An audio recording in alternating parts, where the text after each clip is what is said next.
ఉన్న బంగారాన్ని విడిపించి ఆ రోజు ఆన్లైన్ రేటుకే మేము కొంటాం. Sharma gold company. నమస్తే రమ్మగారు. నమస్తే జయ. రమ్మగారు, మనకి ఆషాఢ మాసంలో వారాహి నవరాత్రులు వస్తాయి కదండి. ప్రతి సంవత్సరం లాస్ట్ ఇయర్ కూడా మాట్లాడుకున్నట్లున్నాము, ఇంకొకసారి మాట్లాడుకుందామండి. అసలు వారాహి నవరాత్రులు అంటే ఏంటి, ఏమైనా ప్రత్యేకంగా విధి విధానాలు ఏమైనా పాటించాలా? మామూలుగా మనకు 4 నవరాత్రులు చెప్తారు జయ. మనం రెగ్యులర్గా తరచుగా చేసుకునేవి అంటే మానకుండా భారతదేశం అంతా అన్ని ప్రాంతాల్లోనూ ఆచరించేవి 2 ముఖ్యమైన నవరాత్రులు. అవేమిటి? దేవి వసంత నవరాత్రులు, శరణ నవరాత్రులు. అదే శ్రీరామ నవరాత్రులు 9 అయితే దేవీ నవరాత్రులు ఇంకో 9. ఒకటేమో చైత్ర మాసంలో వస్తాయి, ఉగాది పండగ నుంచి శ్రీరామనవమి దాకా రాముల వారి పెళ్లి వేడుక, ఈ నవరాత్రులు జరుపుకుంటాం. అక్కడి నుంచి 2వ నవరాత్రులు ఏం చేస్తాము? దేవీ నవరాత్రులు శరత్కాలంలో, ఈ మన ఆశ్వేజ మాసంలో అమ్మవారి పేరుతోటి 9. గణేష్ నవరాత్రులు కొన్ని ప్రాంతాల్లో చేస్తారు, మనం కూడా చేసుకుంటాం. లేకపోయినా మనం గణపతికి ఒక్క పూజ చేయటం. గణేష్ నవరాత్రులు ఈ నవరాత్రుల్లో చెప్పరు, మన అవకాశాన్ని బట్టి చేస్తాం అది. అయితే ఈ 2 కాకుండా గుప్త నవరాత్రులుగా చెప్పబడే 2 ప్రత్యేక నవరాత్రులు ఉన్నాయి.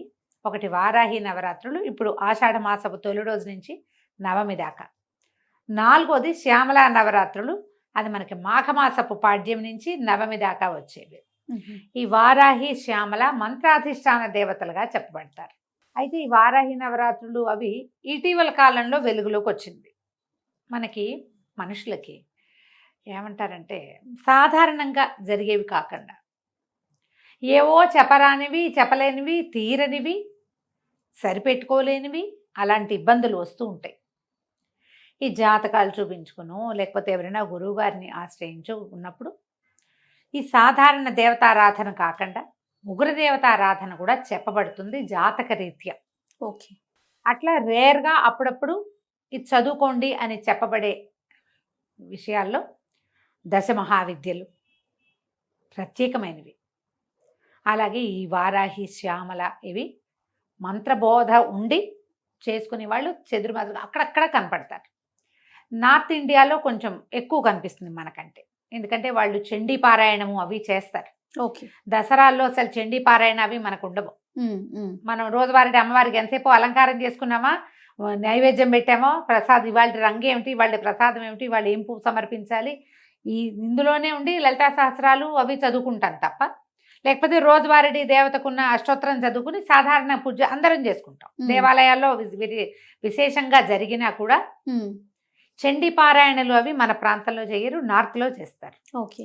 ఈ వారాహి శ్యామల నవరాత్రులు కూడా మనకంటే కూడా బీహారు ఆ వైపు, కాశ్మీర్ వైపు అక్కడ జరుగుతాయట, మనకి తక్కువ. క్రమంగా అది వచ్చింది. ఇప్పుడు ఏంటంటే చిన్న చిన్న వాటికే తీవ్రమైన సమస్యలుగా పరిణమించేయటం, ఏం చేయాలో తెలీదు. రోజువారీ ఎన్ని పూజలు చేసినా సాటిస్ఫాక్షన్ లభించకపోవటం, లేదా సమస్య తీరకపోవటం. అలాంటప్పుడు ఇట్లా ఒక దేవతని ఆరాధించి బోధతోటే, ఇదేం సొంతంగా ఎవరు మొదలు పెట్టుకోరు, ఎవరైనా చెప్తారు గురువు. ఇప్పుడు మనం చెప్పాము, కొంతమంది స్టార్ట్ చేసుకుంటారు. ఇలా కాకుండా ఇలా ర్యాండమ్గా కాకుండా ప్రత్యేకంగా మీకు ఈ లక్షణం ఉంది, ఈ సమస్య ఉంది, ఇలాంటిది చేస్తే మీ సమస్య తీరుతుంది అని చెప్పే జ్యోతిష్వేత్తలు చాలామంది పెద్దవారు ఉన్నారు. ఇటీవల కాలంలో అది పెరిగింది. అందుచేత విరివిగానే మనం శ్యామల నవరాత్రుల్ని, వారాహి నవరాత్రుల్ని చూస్తున్నాం. ఓకే. యాక్చువల్గా ఆషాఢ మాసం మనకి అమ్మవారి ఆరాధన మన ప్రాంతాల్లో ఉన్నది. ఏం చేస్తాం, తెలంగాణ ప్రాంతంలో అమ్మవారికి బోనాలు సమర్పిస్తారు. ఇది అమ్మవారు పుట్టింటికి వచ్చే కాలంగా భావిస్తారు. ఈ లెక్కతోటి ఇక్కడ జరుపుతాం. దాని సంగతి మళ్ళీ చెప్తాం. ఇప్పుడు మనం వారాహి దగ్గరకు వద్దాం. ఈ వారాహి దేవత సప్తమాతృకలలో ఒకరు. నిరుడు కూడా ఇంచుమించు ఇదే మ్యాటరే చెప్పాం. అవునండి. అయితే ఈ సప్తమాతృకల మాతృక అంటే తల్లి. ఈవిడ ప్రత్యేకంగా మన ఆహారము, మన ఆవాసాన్ని చూస్తుంది వారాహి. మనకి వారాహి అనగానే ఆదివరాహమూర్తి తడుతున్నాడు కదా, శ్రీమన్నారాయణుడి దశావతారాల్లో ఒకటైనటువంటి ఆదివరాహమూర్తి, ఆయన యొక్క స్త్రీ రూపంగా చెప్తారు. ఒకటి. రెండోది, మనకి లలితా సహస్రనామంలో అమ్మవారికి మంత్రులుగా అంటే ఆమె పరివార శక్తుల్లో ప్రధాన శక్తిగా వారాహిని చెప్తారు. మనం కాంచీపురం కనుక తరచుగా వెళ్ళేవాళ్ళు ఒకసారి వెళ్ళినా గమనించండి, కంచిలో కామాక్షి అమ్మవారికి కుడివైపుగా మనం ఇట్లా నిలబడితే ఇటువైపు కనపడతారు, వారాహి అమ్మ కనిపిస్తారు. వారాహి విగ్రహం ఉంది అక్కడ. అక్కడ ప్రత్యేకంగా ఏం పూజ చేస్తారు అనేది వాళ్ళు ఏదో తమిళ్లో చెప్పినా నాకు పెద్దగా అర్థం కాలేదనుకో. కానీ వారాహి అమ్మ దగ్గర తీర్థం పుచ్చుకుంటాం మనం. లోపలికి వెళ్తే మనం బయట నుంచి దర్శనం చేసుకొస్తే బయటికే వెళ్తాం. ఏ అభిషేకానికో డబ్బులు కట్టిన వాళ్ళు అవకాశం ఉండి లోపల అంతరాలయ దర్శనానికి కనుక వెళ్తే వారాహి అమ్మవారితోటి కామాక్షితో పాటుగా యువతల ఆమె లోపల ఉంటారు కదా, పెద్ద తల్లి లోపల ఉంటారు. అంతరాలయం లోపలే కామాక్షి కూడా కనిపిస్తారు, వారాహి కూడా కనిపిస్తుంది. అదే వారాహిదేవి కూడా కనిపిస్తారు, ప్రత్యేకంగానే కనిపిస్తారు. ఇప్పుడు ఈ వారాహి మనకి అన్నము ఆవాసము ఇస్తుంది. ఈ ఆదివరాహమూర్తి మనకేమిచ్చాడు? ప్రపంచానికి భూమిని ఉద్ధరించాడు.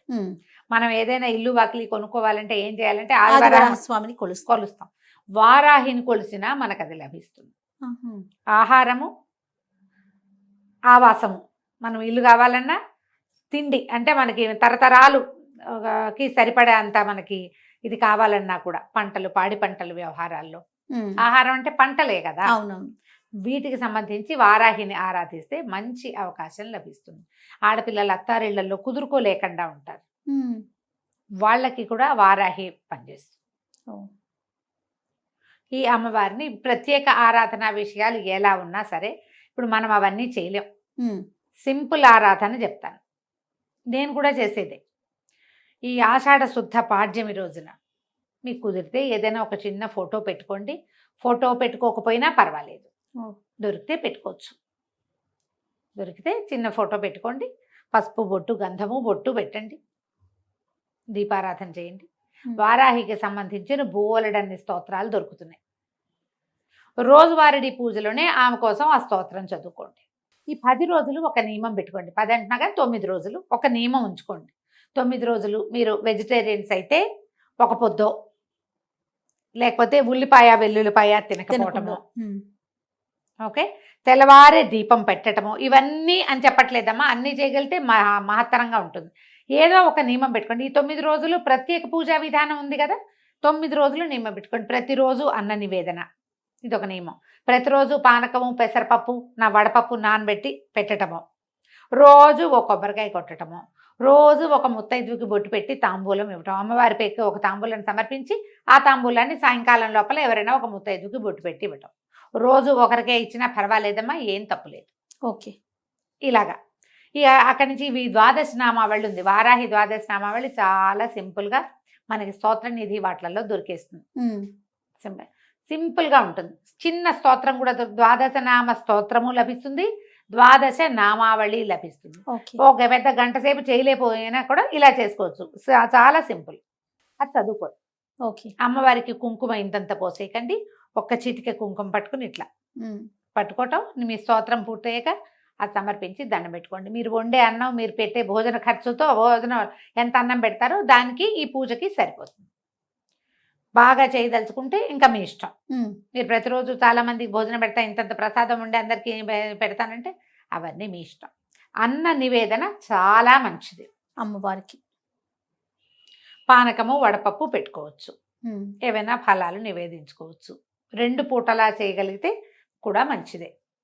అదే స్తోత్రం 9 రోజులు చేసుకోండి. ఇట్లా ఏది ఏమైనా మన శక్తి మేర, ఇంకంతే మన శక్తి మేర చేసుకోవటము. కాకపోతే ఏంటంటే ఎప్పుడైనా సరే మనము 9 రోజులు దీక్షగా ఏదైనా ఒక విషయం పూజించదలుచుకున్నామంటే నియమం పెట్టుకోవటం చాలా మంచిది. అవసరం అంటల్లా నేను, మంచిది. నియమాలు పెట్టుకుని చేయగలిగే వాళ్ళు వాళ్ళ దారిని వాళ్ళు చేసుకుంటారు. ఇదేదో బాగుంటుందిట చేద్దాము అని అనిపిస్తే చేసుకోండి. 9 రోజులు దీపం పెట్టడము, రోజు మామూలుగా రోజువారీ దీపం పెట్టే అలవాట్లేదు, ఈ 9 డేస్ పెట్టండి. పొద్దున్నే చేసేసేయండి, సాయంకాలం కూడా దీపం పెట్టండి. సాయంత్రం దీపం అలవాటు లేని వాళ్ళు 2 పూట్లా పెట్టే దీపం పెడతానన్న నియమం కూడా పెట్టుకోవచ్చు. అది మీరు చెయ్యగలిగే నియమాన్ని పెట్టుకుని ఖచ్చితంగా దాన్ని పాటించండి. మీకు వారాహితో పాటు ఆమెను మీ కొలవాలన్న మీ దృక్పథం ఉంది కదా, అది మీకు ఎనర్జీ కింద ఫామ్ అవుతుంది. ఎప్పుడు ఇంతే పద్ధతి. దేనికైనా మన దసరా నవరాత్రుల్లో కూడా అంతే పెద్ద పెద్దగా చేయగలుగుతాం, చేయలేము. దేవాలయ సందర్శనం కూడా చేయొచ్చు. మనకి సమీపంలో వారాహి దేవాలయాలు తక్కువే కనపడతాయి. అవునండి కదా. నేను వారాహి దేవాలయాన్ని ఎక్కడ చూశానంటే రామకృష్ణాపురంలో, ఆర్కేపురం అంటే ఇక్కడ దిల్సుఖ్ నగర్ అవి దాటాక, కావాలంటే మ్యాప్లో చూడండి. 2 పీఠాలు ఉన్నాయి పక్క పక్కనే. వారాహి ప్రత్యంగిర పక్కనే ఉన్న దేవస్థానం ఒకటి. అమ్మవార్లు ఇద్దరు ఇట్లా చక్కగా ఎంత బాగున్నాయో జయ విగ్రహాలు, పరమాద్భుతంగా ఉన్నాయి. పురాతన ఆలయమేనా? కాదు, ఇటీవల కాలంలోనే నిర్మించబడింది. అది ఎప్పటి నుంచో అక్కడ ఉంది ఒక సంస్థ, చాలా కాలంగా, ఒక 30 ఏళ్ళుగానో 40 ఏళ్ళుగానో ఉంది. పక్కనున్న ఆలయంలో అమ్మవారు ప్రత్యంగిరగా కనపడతారు. ప్రత్యంగిర అంటే నరసింహముఖం, స్త్రీ స్వరూపం, ప్రత్యేకంగా ఉంటుంది. మీకు అవకాశం ఉంటే చూడండి, ఈ 10 రోజుల్లో చూస్తారో, తర్వాత ఎప్పుడైనా అవకాశం ఉంటే చూస్తారో మీ ఇష్టం. రెండు పక్కనే ఉన్నాయి. రామకృష్ణాపురం వరకు ఖచ్చితంగా చెప్పగలను. ప్రత్యంగిర ఆలయం కమాన్ లాగా ఒకటి కనపడుతుంది, అందులోపలికి వెళ్తే మనం ఈజీగానే పట్టుకోవచ్చు. మ్యాప్లో దొరుకుతుంది, అంతే, ట్రై చేయండి.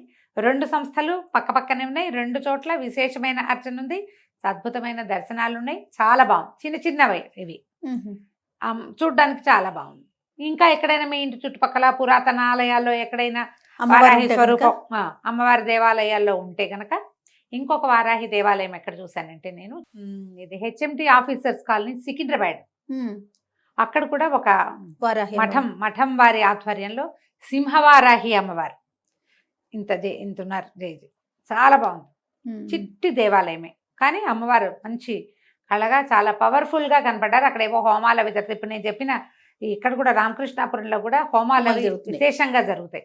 అవకాశం ఉంటే చూడండి, ఏం లేదు, మీరు చేయదలుచుకుంటే ఈ 9 రోజుల్లో ఏదో ఒక్క రోజైనా చేసుకోండి. పాజిటివ్ ఎనర్జీ, అంతకంటే ఏం లేదు. ఇంక మనకి మంచిది. జాతక దోషాలు ఏమైనా ఉంటే, పిల్లలకి పెళ్ళిళ్ళు కాకపోయినా, ఆడపిల్లలు అత్తవారిళ్లలో ఇబ్బంది పడుతున్నా, అబ్బాయిలు అత్తవారిళ్లలో ఇబ్బంది పడుతున్నా చేసుకోవచ్చు. అదేనండి. సమాధానం దొరకని ప్రశ్నలు, పంటలతో ఇబ్బంది, పొలాల్లో ఇబ్బందులు ఉన్నవాళ్ళు, స్థలాలు ఎక్కడైనా ఇరుక్కుపోయి వెనక్కి రాని వాళ్ళు, అమ్మదాం అనుకుంటాం ఎప్పటికీ అమ్మలేని వాళ్ళు, కొనాలనుకుంటున్నాం కొనటం కుదరని వాళ్ళు, వీళ్ళందరూ కూడా వారాహిని ఆరాధన చేసుకోవచ్చు. వారాహి ఆరాధన సంవత్సరం అంతా చేసుకోవచ్చు మనం కావాలనుకుంటే. ఈ ప్రత్యేకమైన దినాలన్నప్పుడు, ఇలాంటప్పుడు అమ్మవారి అనుగ్రహం బాగుంటుంది కాబట్టి ఎక్కువ ఉంటుంది కదా, అందుకని అవకాశం ఉన్న వాళ్ళు చక్కగా చేసుకోండి. ఇది ఉగ్రదేవతారాధనగా భావించద్దు. మామూలు మనం చేసుకునే ఈ చిన్న పూజ సాధారణ దేవతారాధన కిందే వస్తుంది. ఓకే, మనం ఏం చేయటం లేదు. మనం ఏం చేస్తాం, అమ్మవారికి ఒక అష్టోత్తరమో, ఒక చిన్న స్తోత్రమో, ద్వాదశనామావళి ఏదైనా ఒకటి చదువుకుంటాం. మామూలుగా మన ఇళ్లలో నవరాత్రుల పూజల్లో ఏం పెట్టుకుంటామో, నివేదన పాయసాన్నం చేయొచ్చు, రోజు పులిహోర చేసి పెట్టచ్చు, రోజు పాయసాన్నం చేసి పెట్టచ్చు, రోజు పులగం చేయొచ్చు, అన్నం మీద కాస్త నెయ్యి వేసి చిన్న బెల్లం ముక్కేసి నివేదన చేయొచ్చు, పనికొస్తుంది. ఓకే, మీరు అవకాశం ఉంటే తప్పకుండా చేసుకోండి. వారాహి అమ్మవారి అనుగ్రహాన్ని పొందండి. తప్పకుండా రమ్మగారు. నమస్తే. నమస్తే జయ. సుమన్ టీవీలో మీ పర్సనల్ అండ్ బిజినెస్ ప్రమోషన్స్ కోసం కింది నెంబర్కి కాంటాక్ట్ చేయండి.